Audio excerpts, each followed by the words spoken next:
Peuple de Dieu, nous avons parlé ces 2 derniers jours de la foi. Et ce que j'ai dit n'est pas assez parce que il y a beaucoup encore à dire au sujet de la foi. La foi est l'un des plus importants sujets de la croyance. Cependant, on peut avoir foi ou faire foi à ce qui n'est pas vrai. Et voilà pourquoi il est important que celui qui a la foi croit que Dieu existe et que Dieu est le rémunérateur de ceux qui le recherchent.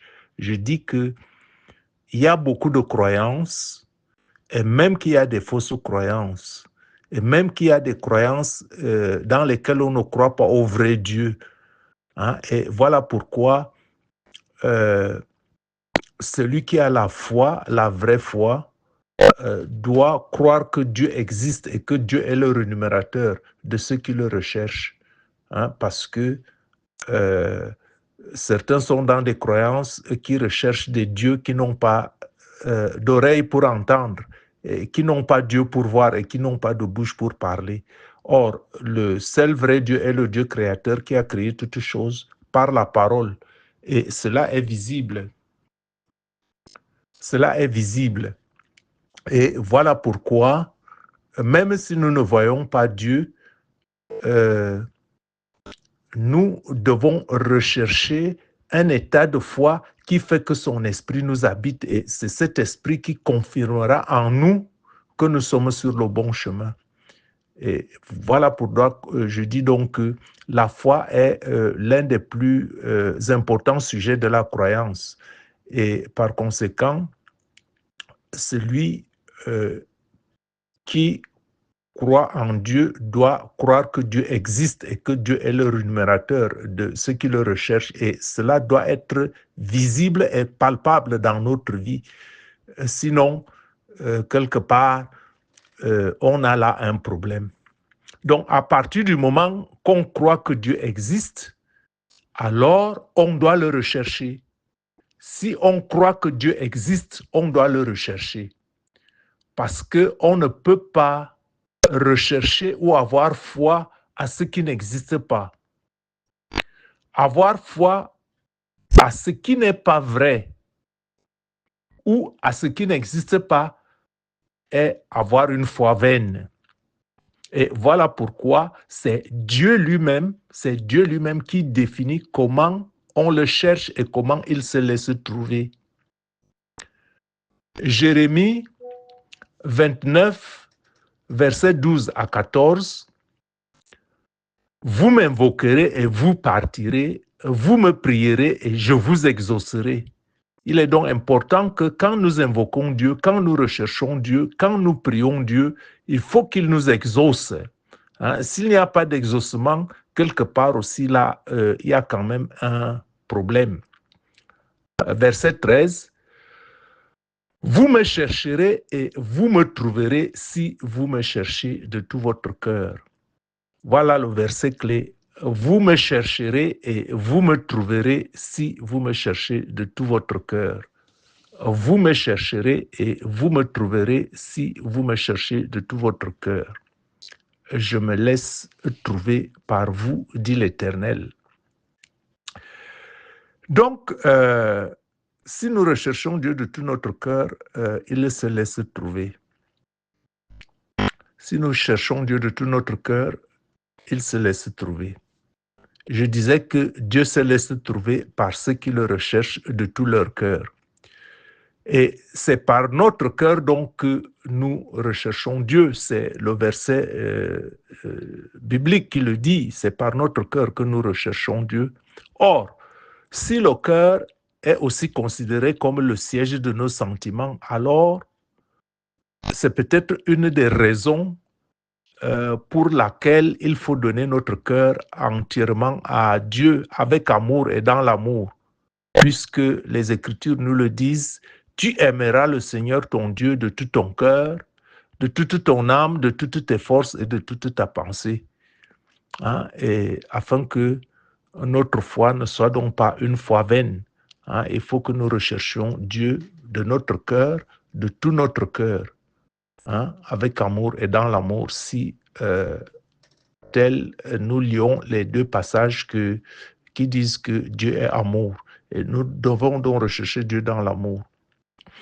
Et par conséquent, si nous recherchons Dieu dans l'amour, le Dieu que nous ne voyons pas, hein, il faut donc le voir à travers ce qui nous environne. Hein, il faut voir Dieu à travers les choses et les personnes qui nous environnent, hein, les rencontres de tous les jours. D'autre part, pour chercher Dieu, nous avons besoin de le connaître. Hein, c'est un peu paradoxal, hein, qu'on le recherche et en même temps on dit qu'on doit le connaître, mais vous comprendrez dans quel sens. Hein?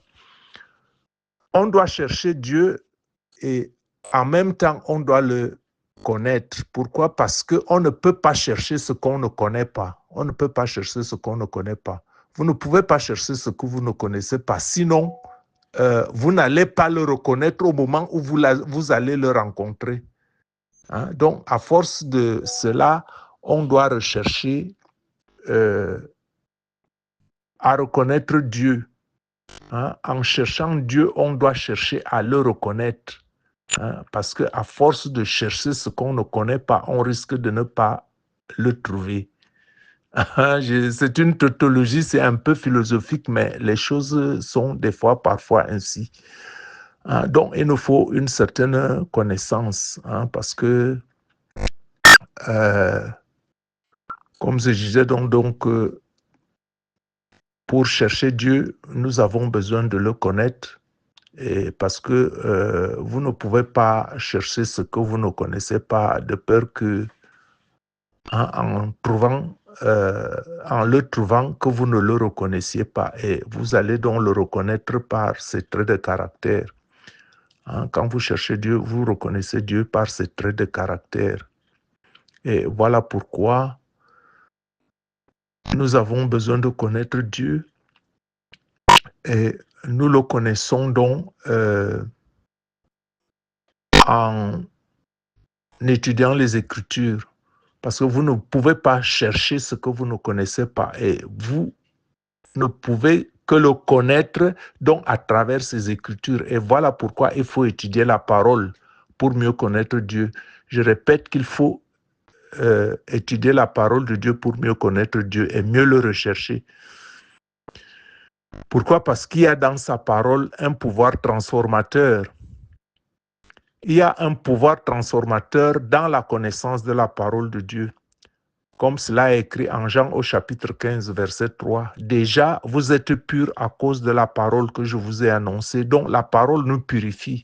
Si la parole nous purifie, et comme la purification et la sainteté sont la nature de Dieu, ça fait donc que ce pouvoir transformateur de la parole, quand on se l'arbore, hein, on adopte l'Esprit de Dieu. Déjà, vous êtes purs à cause de la parole que je vous ai annoncée. Hein? C'est aussi d'une autre manière, ce renouvellement de l'intelligence, parce que il ne faut pas penser qu'on est dans la foi, on fait tout un tas de choses.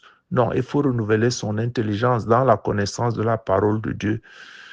Hein? C'est-à-dire s'aligner, hein, adapter sa vie selon la connaissance de la parole, qui est donc sa volonté. Hein, et voilà pourquoi on dit qu'il faut faire la volonté de Dieu, et cette volonté de Dieu-là, elle est écrite. Donc, avoir la foi revient à faire la volonté de Dieu qui est écrite, car c'est cette volonté qui nous transforme et fait de nous des êtres nouveaux, des enfants de Dieu. C'est ce qu'on appelle une foi transformatrice, hein, et non être ce peuple qui adore Dieu que du bout des lèvres. Donc, nous avons la foi quand nous recherchons et reconnaissons Dieu par les voies et les chemins qu'il nous trace dans sa parole.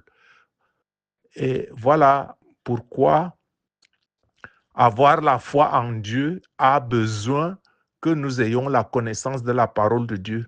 Cette parole est esprit et vie, et c'est cet esprit qui nous habite, de sorte que nous vivions par l'esprit de la lettre et non par la vue. Donc, ce ne sont pas les circonstances de la vie qui déterminent ce que nous devons vivre. Nous devons vivre ce que dit la parole de Dieu, ce que promet la parole de Dieu, parce que dans la parole de Dieu, il y a des promesses. Et ces promesses-là, nous devons les saisir par la foi afin qu'elles deviennent la réalité de notre vie et non cette réalité qui est la réalité trompeuse, qui est insinuée par Satan pour nous faire nous révolter contre Dieu. Donc, je suis votre frère et serviteur Gabriel Messi. C'en est pour aujourd'hui. Ça, c'est de la nourriture solide. Hein? Ça, c'est de la nourriture solide.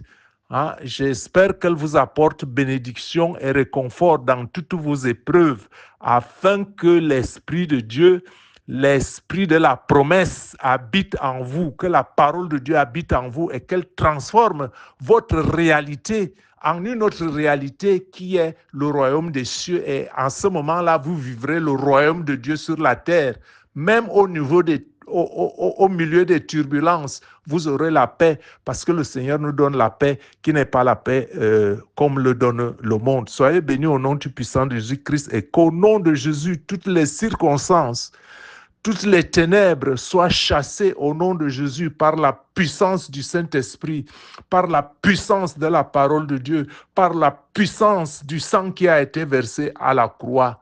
Soyez bénis au nom de Jésus. Amen. Que l'œuvre de Satan cesse dans nos vies. Je l'impose et que cela soit ainsi. Parce que la parole qui sort de la bouche de Dieu ne retourne pas à lui sans avoir accompli ce pourquoi elle est sortie. Que les ténèbres cessent, que le mal s'arrête, que la souffrance parte, que la maladie s'arrête. Au nom du puissant de Jésus-Christ. Amen.